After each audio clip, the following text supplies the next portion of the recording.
Miguel Street, Chapter 13. The Mechanical Genius. My Uncle Baku was very nearly a mechanical genius. I cannot remember a time when he was not the owner of a motor vehicle of some sort. I don't think he always approved of the manufacturer's designs, however, for he was always pulling engines to bits. Titus Hoyt said that this was a habit of the Eskimos as well. It was something he had got out of a geography book. If I try to think of Baku, I never see his face. I can see under the soles of his feet as he worms his way under a car. I was worried when Baku was under a car because it looked so easy for the car to slip off the jack and fall on him. One day it did. He gave a faint groan that reached the ears of only his wife. She bawled, "Oh God!" and burst into tears right away. "I know something wrong. Something happened to he." Mrs. Baku always used this pronoun when she spoke of her husband. She hurried to the side of the yard and heard Baku groaning. "Man," she whispered, "you all right?" He groaned a little more loudly. He said, "How the hell are you all right? You mean you so blind you went to the whole motor car broke my arse?" Mrs. Baku, dutiful wife, began to cry afresh. She beat on the galvanized iron fence. "Hat!" Mrs. Baku called. "Hat, come quick! A whole motor car fall on he!" Hat was cleaning out the cow pen.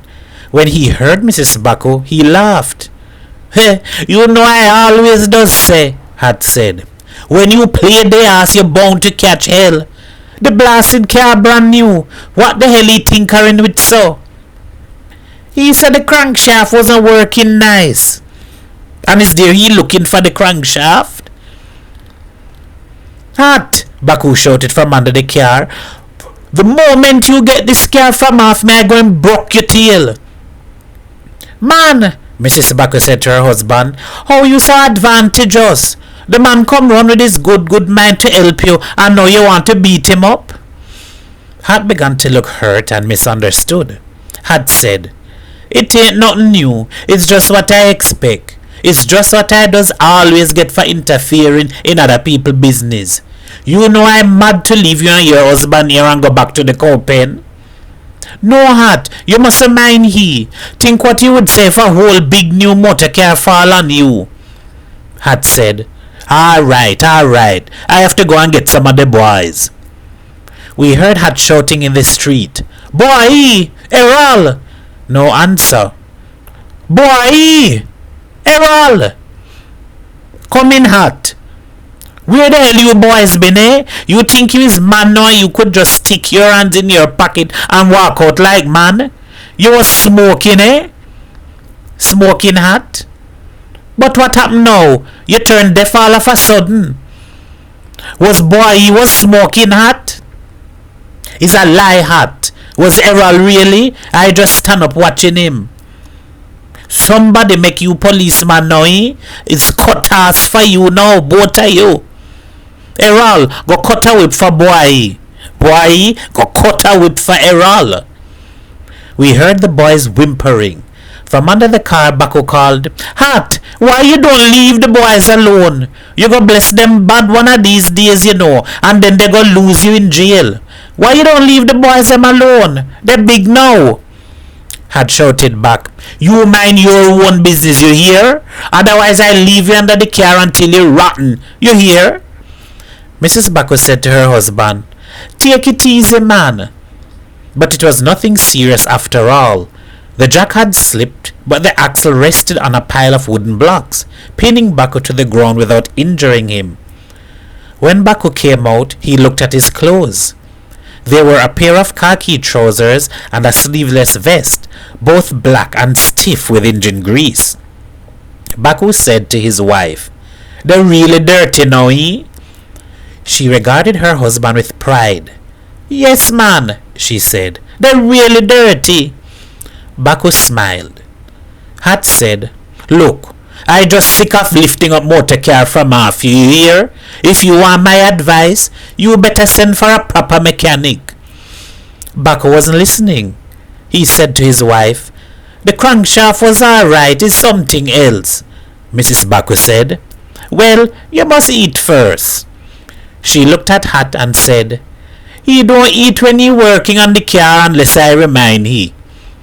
Hat said, What you want me to do with that? Write it down with a pencil and a piece of paper and send it to the papers? I wanted to watch Baku working on the car that evening, so I said to him, Uncle Baku, your clothes looking really dirty and greasy. I wonder how you could bear to wear them. He turned and smiled at me. What do you expect, boy? He said. Mechanic people like me ain't have time for clean clothes. What happened to the car, Uncle Baku? I asked. He didn't reply. The tappet knocking? I suggested. One thing Baku had taught me about cars was that tappets were always knocking. Give Baku any car in the world and the first thing he would tell you about is the tappet knocking, you hear? Hear it, hear it. The tappet knocking? I asked. He came right up to me and asked eagerly, What? You hear it knocking? And before I had time to say, Well, something did knocking, Mrs. Baku pulled him away saying, Come and eat now, man. God, you get your clothes really dirty today. The car that fell on Baku wasn't really a new car, although Baku boasted that it very nearly was. It only do 200 miles, he used to say. Hat said, Well, I know Trinidad small, but I didn't know it was so small. I remember the day it was bought. It was a Saturday. And that morning, Mrs. Baku came to my mother and they talked about the cost of rice and flour and the black market.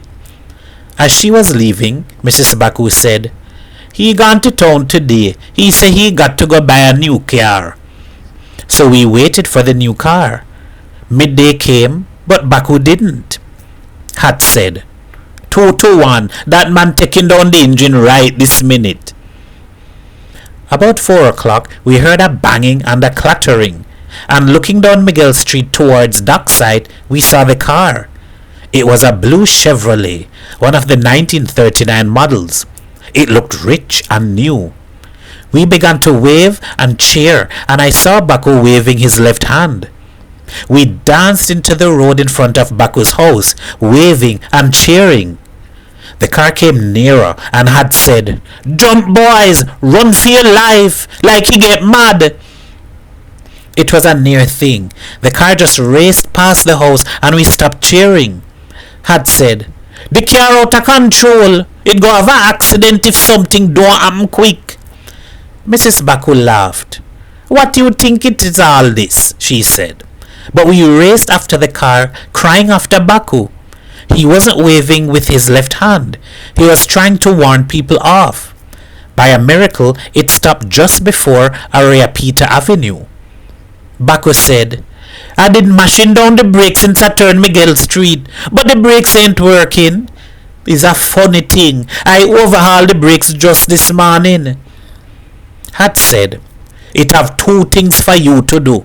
Overhaul your head or haul your ass away from before you get people in trouble. Baku said, You boys go have to give me a hand to push the car back home. As we were pushing it past the house of Morgan, the pyrotechnist, Mrs. Morgan shouted, Ah, Mrs. Baku, I see you buy a new car today, man. Mrs. Baku didn't reply. Mrs. Morgan said, Ah, Mrs. Baku, you think your husband go give me a ride in his new car? Mrs. Baku said, Yes, he go give you a ride, but first your husband must give me a ride on his donkey cart when he buy it. Baku said to Mrs. Baku, Why you don't shut your mouth up? Mrs. Baku said, But how you want me to shut my mouth up? You is my husband and I have to stand up for you. Baku said very sternly, You only stand up for me when I tell you, you hear? We left the car in front of Baku's house, and we left Mr. and Mrs. Baku to their quarrel. It wasn't a very interesting one. Mrs. Baku kept on claiming her right to stand up for her husband, and Mr. Baku kept on rejecting the claim. In the end, Baku had to beat his wife. This wasn't as easy as it sounds. If you want to get a proper picture of Mrs. Baku, you must consider a pear as a scale model. Mrs. Baku had so much flesh, in fact, that when she held her arms at her sides, they looked like marks of parenthesis. And as for her quarrelling voice, Hat used to say, "It sounds as though it coming from a gramophone record turning fast, fast backward." For a long time I think Baku experimented with rods for beating his wife, and I wouldn't swear that it wasn't Hat who suggested a cricket bat. But whoever suggested it, a second-hand cricket bat was bought from one of the groundsmen at Queen's Park Oval and oiled and used on Mrs. Baku. Hat said, "Is the only thing she really could feel, I think." The strangest thing about this was that Mrs. Baku herself kept the bat clean and well oiled. Boy, he tried many times to borrow the bat, but Mrs. Baku never lent it. So on the evening of the day when the car fell on Baku, I went to see him at work. "What you did saying about the tappet knocking?" he said. "I didn't say nothing," I said. "I was asking you." "Oh." Baku worked late into the night, taking down the engine. He worked all the next day, Sunday and all Sunday night. On Monday morning the mechanic came. Mrs. Baku told my mother, "The company sent the mechanic man. The trouble with these Trinidad mechanics is that there's just pissing tail little boys who don't know the first thing about car and things." I went round to Baku's house and saw the mechanic with his head inside the bonnet. Baku was sitting on the running board, rubbing grease over everything the mechanic handed him. He looked so happy dipping his fingers in the grease that I asked, "Let me rub some grease, Uncle Baku." "Go away, boy, you too small." I sat and watched him. He said, "The tappet was knocking, but I fix it." I said, "Good." The mechanic was cursing. I asked Baku, "Oh, the points?" He said, "I have to check them up." I got up and walked around the car and sat on the running board next to Baku. I looked at him and I said, "You know something?" "What?" "When I did hear the engine on Saturday, I didn't think it was beating nice." Baku said, "You getting to be a real smart man, you know. You're learning fast." I said, "Is what you teach me." It was, as a matter of fact, pretty nearly the limit of my knowledge. The knocking tappet, the points, the beat of the engine, and yes, I had forgotten one thing. "You know Uncle Baku?" I said. "What, boy?" "Uncle Baku, I think is the carburetor." "You really think so, boy?" "I sure, Uncle Baku." "Well, I go tell you, boy, is the first thing I asked the mechanic. He don't think so." The mechanic lifted a dirty and angry face from the engine and said, "When you have all sort of ignorant people messing about with that engine, the white people build their own hands. What the hell else you expect?" Baku winked at me. He said, "I think it's a carburetor." Of all the drills, I like the carburetor drill the best. Sometimes Baku raced the engine while I put my palm over the carburetor and off again. Baku never told me why we did this and I never asked. Sometimes we had to siphon petrol from the tank and I would pour this petrol into the carburetor while Baku raced the engine. I often asked him to let me race the engine, but he wouldn't agree. One day the engine caught fire, but I jumped away in time. The fire didn't last. Baku came out of the car and looked at the engine in a puzzled way. I thought he was annoyed with it, and I was prepared to see him dismantle it there and then. That was the last time we did that drill with the carburetor. At last the mechanic tested the engine and the brakes and said, "Look, the car good now, you hear? It cost me more work than if I was to build over a new car. Leave the damn thing alone." After the mechanic left, Baku and I walked very thoughtfully 2 or 3 miles around the car. Baku was stroking his chin, not talking to me. Suddenly, he jumped into the driver's seat and pressed the horn button a few times. He said, "What you think about the horn, boy?" I said, "Blow it again, let me hear." He pressed the button again, had pushed his head through a window and shouted, "Baku, keep the damn car quiet. You hear me, man? You're making the place sound as though it have a wedding going on." We ignored Hat. I said, "Uncle Baku, I don't think the horn blowing nice." He said, "You really don't think so?" I made a face and spat, so we began to work on the horn. When we were finished, there was a bit of flex wound around the steering column. Baku looked at me and said, "You see, you could just take this wire now and touch it on any part of the metal work and the horn blow." It looked unlikely, but it did work. I said, "Uncle Buck, how you know about all these things?" He said, "You just keep on learning all the time." The men in the street didn't like Baku because they considered him a nuisance. But I liked him for the same reason that I liked Popo, the carpenter. For, thinking about it now, Baku was also an artist. He interfered with motor cars for the joy of the thing, and he never seemed worried about money. But his wife was worried.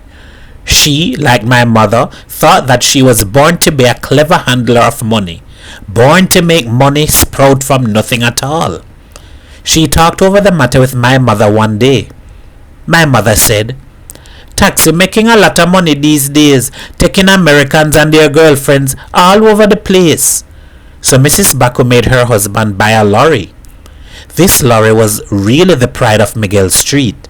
It was a big new Bedford, and we all turned out to welcome it when Baku brought it home for the first time. Even Hat was impressed. "If it's one thing the English people could build," he said, "is a lorry. This is not like your Ford or your Dodge, you know." Baku began working on it that afternoon, and Mrs. Baku went around telling people, "Why not come and see how he working on the Bedford?" From time to time, Baku would crawl out from under the lorry and polish the wings and the bonnet. Then he would crawl under the lorry again. But he didn't look happy. The next day, the people who had lent the money to buy the Bedford formed a deputation and came to Baku's house, begging him to desist. Baku remained under the lorry all the time, refusing to reply. The moneylenders grew angry, and some of the women among them began to cry. Even that failed to move Baku, and in the end, the deputation just had to go away. When the deputation left, Baku began to take it out on his wife. He beat her and he said, "It's you who want me to buy lorry. It's you. It's you. All you're thinking about is money, just like your mother." But the real reason for his temper was that he couldn't put back the engine as he had found it. 2 or 3 pieces remained outside, and they puzzled him. The agents sent a mechanic. He looked at the lorry and asked Baku very calmly, "Why you buy a Bedford?" Baku said, "I like the Bedford." The mechanic shouted, "Why the arse you didn't buy a Rolls Royce? They does sell those with the engine sealed down." Then he went to work, saying sadly, "It's enough to make you want to cry, a nice new lorry like this." The starter never worked again, and Baku always had to use the crank. Hat said, "It's a blasted shame. Lorry looking new, smelling new, everything still shining, all sort of chalk marks still on the chassis, and this man cranking it up like some old Ford pram." But Mrs. Baku boasted, "First crank, the engine does start." One morning, it was a Saturday market day, Mrs. Baku came crying to my mother. She said, "He in hospital." My mother said, "Accident?" Mrs. Bacchus said. He was cranking up the lorry just outside the market. First crank, the engine start, but it was in K-ear and he rolled up against another rally. Bacchus spent a week in hospital. All the time he had the lorry, he hated his wife, and he beat her regularly with the cricket bat. But she was beating him too with her tongue, and I think Bacchus was really the loser in these quarrels. It was hard to back the lorry into the yard, and it was Mrs. Bacchus' duty and joy to direct her husband. One day she said, "All right, man, back, turn a little to the right. All right, all clear. Oh God, no, man, stop, you're gonna knock the fence down."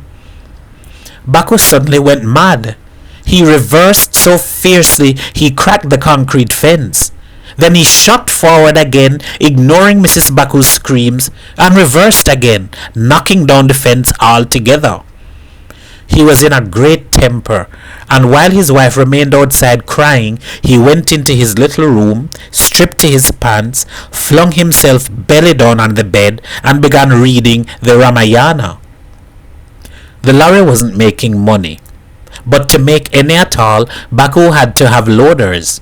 He got 2 of those big black Grenadian small islanders who were just beginning to pour into Port of Spain. They called Bacchus boss and Mrs. Bacchus madame, and this was nice. But when I looked at these men sprawling happily in the back of the lorry in their ragged dusty clothes and their squashed up felt hats, I used to wonder whether they knew how much worry they caused and how uncertain their own position was. Mrs. Bacchus' talk was now all about these 2 men. She would tell my mother mournfully, "Day after tomorrow we have to pay the loaders." 2 days later she would say, as though the world had come to an end, "Today we pay the loaders." And in no time at all she would be coming around to my mother in distress again, saying, "Day after tomorrow we have to pay the loaders."